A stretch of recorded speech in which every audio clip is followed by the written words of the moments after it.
Today's reading comes from Ruth, chapter 1, verses 1 to 19. New International Version. Naomi loses her husband and sons. In the days when judges ruled, there was a famine in the land. So a man from Bethlehem in Judah, together with his wife and 2 sons, went to live for a while in the country of Moab. The man's name was Elimelech. His wife's name was Naomi, and the name of his 2 sons were Mahlon and Chilion. They were Ephrathites from Bethlehem, and they went to Moab and lived there.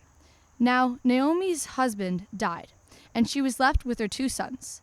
They married Moabite women, one named Orpah, and the other Ruth. After they had lived there for about 10 years, both Mahlon and Chilion also died, and Naomi was left with her 2 sons and her husband. Naomi and Ruth returned to Bethlehem. When Naomi heard in Moab that the Lord had come to the aid of his people by providing food for them, she and her daughters-in-law prepared to return home from there. With her 2 daughters-in-law, she left the place where she had been living and set out on the road that would take them back to the land of Judah. Then Naomi said to her 2 daughters-in-law, "Go back, each of you, to your mother's home. May the Lord show you kindness as you have shown me kindness, to your dead husbands and to me. May the Lord grant that each of you will find rest in the home of another husband."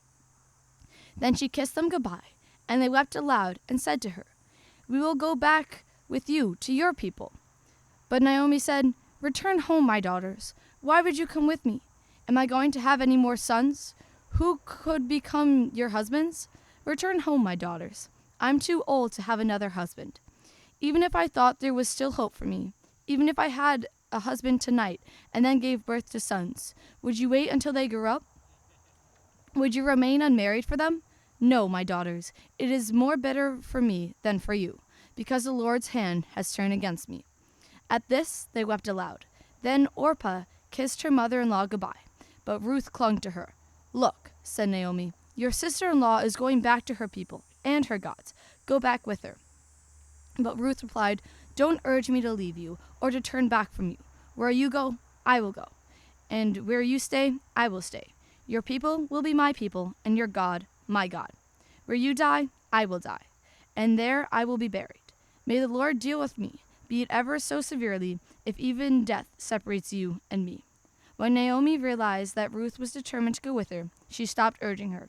So the 2 women went on until they came to Bethlehem. When they arrived in Bethlehem, the whole town was stirred because of them, and the woman exclaimed, "Can this be Naomi?" This concludes today's reading.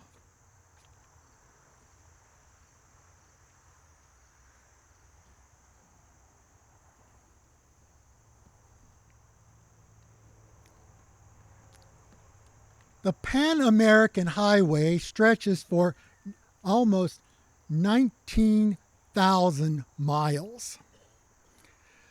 From Prudhoe Bay, Alaska to Ushuaia, Argentina.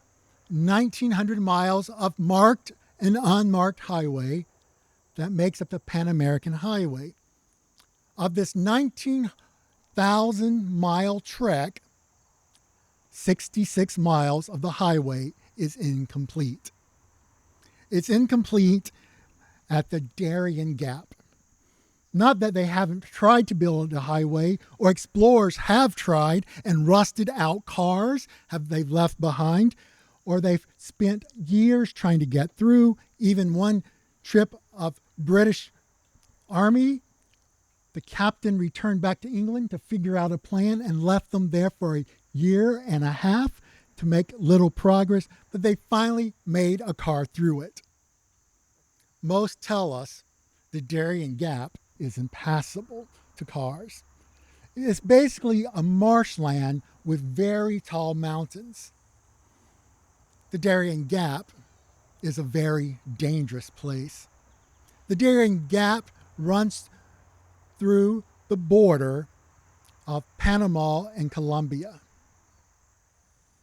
The Darien Gap, what used to be called impassable, thousands cross each year, trying to find refuge, trying to find home, trying with their utmost determination to make a new lives for themselves. Now, the Darien Gap is dangerous. One of the most poisonous vipers in the world makes its home there. Rushing rivers can sweep away anyone in just a moment.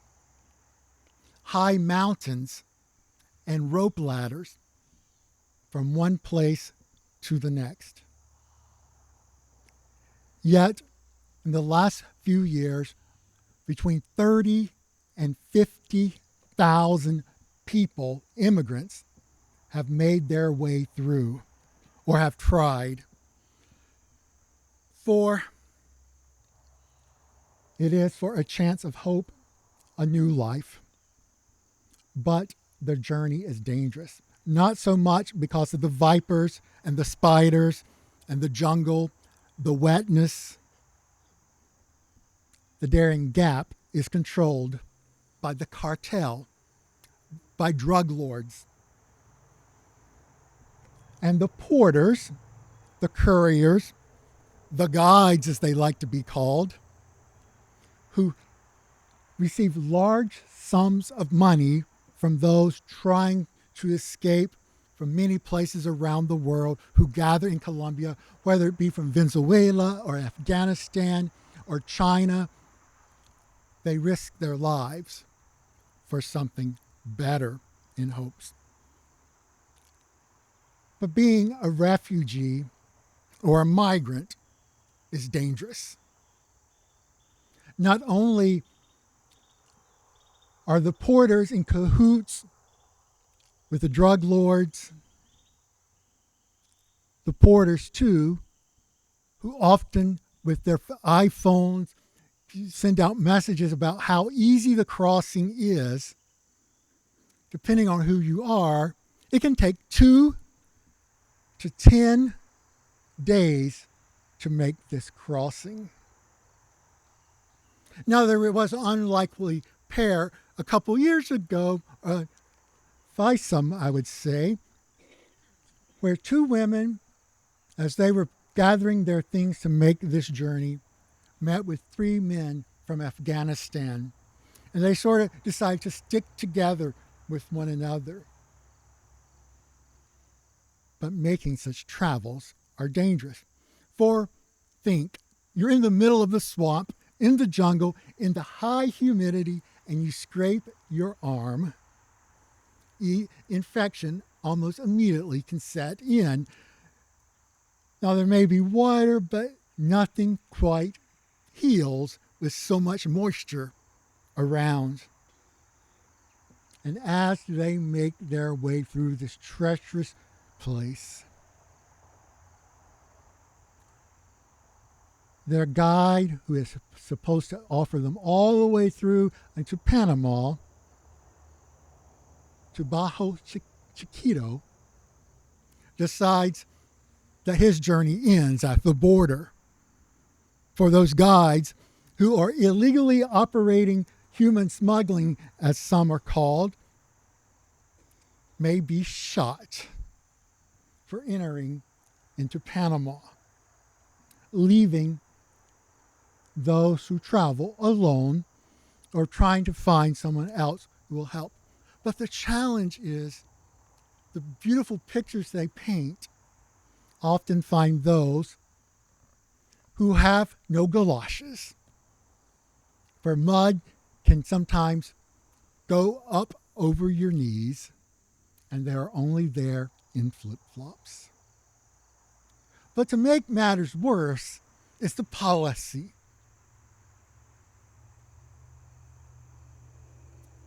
To close down migration to the U.S., our government and other governments trying to find ways to slow things down. When they may get to Bajo Chiquito, the 2 women are able to pass on more quickly through after some health care. The 3 men from Afghanistan who are escaping the rule of the Taliban because they helped U.S. forces are left to stay even longer. After making this treacherous 66-mile journey through until most recently they would meet up with Doctors Without Borders. But Panama has told Doctors Without Borders they must leave that location now, trying to slow down the traffic. If you made it through, well, we won't help you any further. Now Panama has erected barbed wire fences through most of the Darien Gap. And as one porter who was asked in an interview, well, what will the drug lords do? Create a new path. Now, I tell you this because anti-migrant and immigrant sentiment is not ours alone in the United States. Almost every country we can think of has policies that anymore limit the number of people who can come through. For we must remember that Ruth, Naomi, Orpah, and their families left Judah as migrants because there was no food or water. They were hungry and starving. So in Moab, they move. The women find partners. Life is going well. But even in the midst of exile, sometimes it gets even harder. Loved ones die. Some in the Darien Gap are washed away, never to be found, or misstep and fall into a gorge, and the team leaves them behind.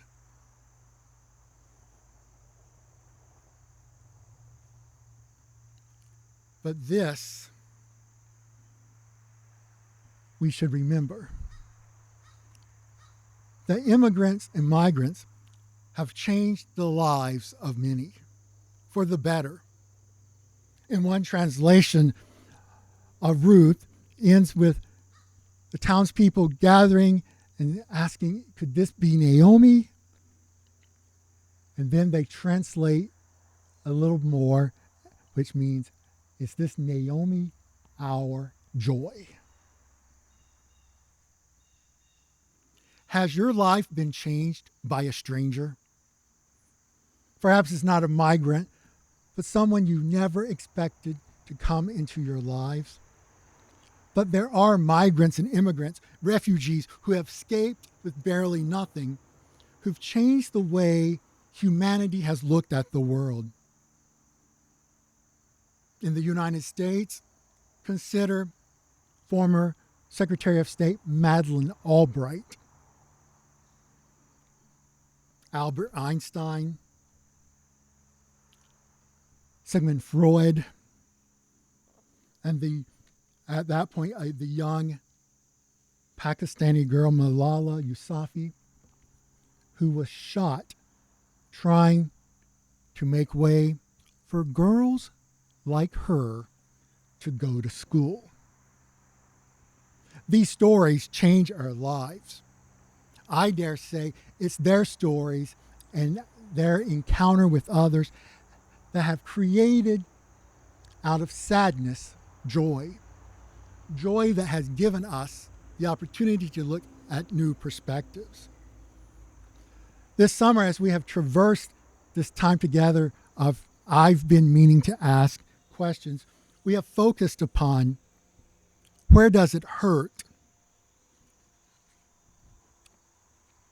Where is your pain? And now, where do we go from here? Where do we go from here in such a political climate? Perhaps we have relished, no matter our political stance, over the recent conventions, saying right on, but who are those that still have been forgotten? Are they the Palestinians that have been left outside with no voice? Even today, in Bethlehem, in the land of Judah, there are refugee camps for Palestinians.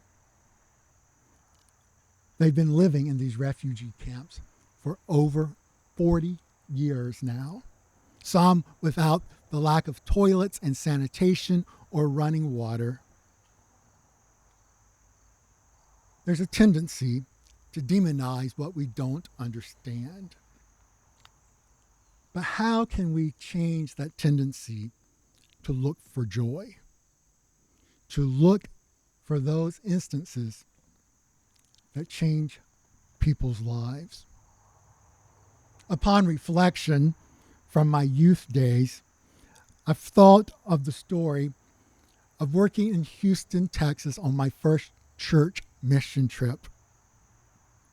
I've told some of you this before, but the part that changed my lives was the day when a child, most likely a recent immigrant, came running in to where the youth my age were working, sorting out the day-old goods, things that we swore we would never touch.